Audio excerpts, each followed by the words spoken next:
So ladies, I have another message for both of you, and I title this one, The Sword, and it's taken from Matthew chapter 10, verse 34. Years ago, when I was just about to graduate from college, I attended a youth group up in Boulder, Colorado, a college youth group. And towards the end of my time there, the youth director wanted each of the members of the group to give a verse that person thought touched them in some special way. And most of the people gave, lovey-dovey type verses, but when it came my turn, I gave a verse that offended some of the people in the group. But it stuck with me then, and so that's why I gave this verse, and it continues to stick with me now. So with that said, let me read for you now Matthew chapter 10, verse 34. And this is God in the flesh, Jesus Christ, speaking. And here's what he says. "Do not suppose that I've come to bring peace to the earth. I did not come to bring peace, but a sword."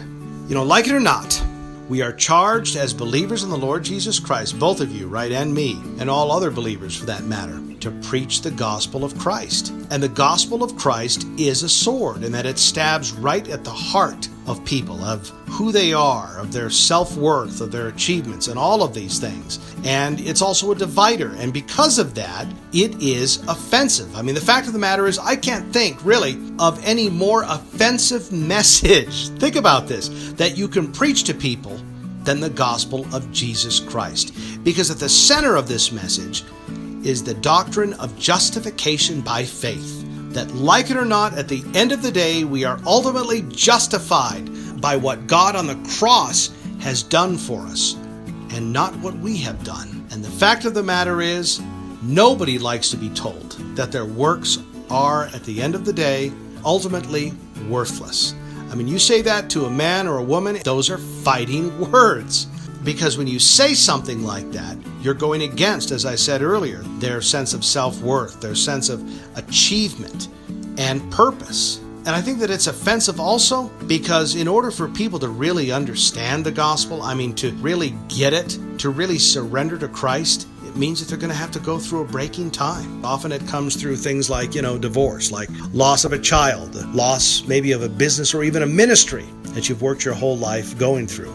But breaking often is necessary. And so I think for those reasons and others, the gospel is, I would say, the most offensive message that you could ultimately give people. But obviously, it is absolutely necessary.